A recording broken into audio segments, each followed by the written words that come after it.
চলো আজকে আমরা ডিম ভুনা করব। তো প্রথমে 4টা আন্ডা নিয়ে নিলাম, এরপর লবণ দিয়ে দিব।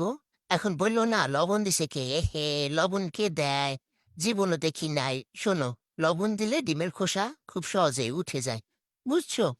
দেখো আমার ডিম সিদ্ধ হয়ে গেছে, কি টকবক টকবক করে পানি ফুটতেছে। এখন কাইলা কুচকুচাটা করে নিয়ে নিব। এই কড়াইতে এখন 1 মণ তেল ঢেলে দিব। তেল দিচ্ছি, মনে হয় কম হয়ে গেছে, আরেকটু দিয়ে দিই। এই তো বুঝছো, এরকম 1 মণ তেল নিবা। এরপর ডিম, ও মা, কি ফুটতেছে দেখছো? সাবধান, ডিম ভাজতে গেলে ডিম কিন্তু এরকম টাস টাস করে ফুটে। এখন লবণ দিব, আর একটু হলুদ দিয়ে দিই, বুঝছো? তারপর একটু ভেজে নিব লাল লাল করে ডিমগুলো। দেখছো, মনে হয় তেল দেই নেই, জামা কাপড় ধোয়া ডিটারজেন্ট দিছি। কি পরিমাণ ফেনা হয়েছে! আমার ডিম ভাজাগুলো হয়ে গেছে। এখন পেঁয়াজ দিয়ে দিচ্ছি। পেঁয়াজ দিব, মরিচ দিব, কাঁচা মরিচ, কোনো শুকনো মরিচ দেওয়া যাবে না, ঠিক আছে? কারণ আমার বলদা জামাই শুকনো মরিচের গুঁড়া খায় না, সে ঝাল একদম পছন্দ করে না। যাই হোক, এখন দিয়ে দিব রসুন, রসুন বাটা, বুঝছো?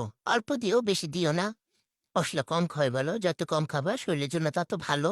তো রসুন দিয়ে দিচ্ছি, কোনো হলুদ দিব, তো লবণ দিব, আর একটু দেই। তারপরে ঘুটে নিব, ঘুটে নিব, ঘুটে নিব, একদম সবকিছু হালকা ভেজে নিব। ও মা, জিরা একটু দেয়নি, দাঁড়া। যাই হোক, একটু এখন জিরা দিয়ে নিচ্ছি। এটা হচ্ছে জিরে গুঁড়ো, বুঝছো? যাই হোক, আবার একটু ঘুটে নিব, ঘুটে নিব। সাদা সাদা হয়ে গেছে, আর একটু হলুদ দিই। ওই যে বললাম না, শুকনো মরিচের গুঁড়ো দেওয়া যাবে না, তরকারি যতই সাদা হোক। তাও খাবে, কিন্তু মরিচ খাবেই না সে। শুকনো মরিচ উহুম, সে দেখতেই পারে না। যাই হোক, একটু লেড়ে চেড়ে নিচ্ছি। এখন একটু পানি দিয়ে নিব, প্রায় 1 গামলা পানি দিয়ে নিবাম। নে তো আমি, দেখছো, 1 গামলা পানি দিছি। যাই হোক, আবার একটু ঘুটে নিব, ঘুটে নিব। ডিম দিয়ে দিব এখন এর মধ্যে। ডিম দেওয়ার পর এখন দেব সুস্বাদু ধনিয়া। একদম, এই ধনিয়া পাতা আমার কাছে এত ভালো লাগে, শীতের সময় আমার ইচ্ছা করে ভাতের ভিতরে ধনিয়া পাতা দিয়ে দিই। যাই হোক, ভাতের ভিতরে তো আর দেওয়া যাবে না। আর শোনো, তোমরা লাইক কমেন্ট করো, ঠিক আছে?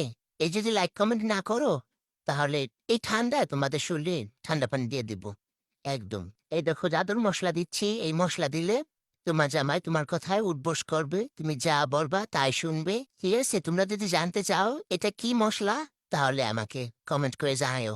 যদি ব্যবহার করো না, তোমাদের জামাইও তোমাদের কথায় উঠবোস করবে, বুঝতে পারছো? এই দেখো, এই দেখো, আমার আন্ডা বুনা হয়ে গেছে। তোমরা এখন ভালো থাকো, আল্লাহ হাফেজ।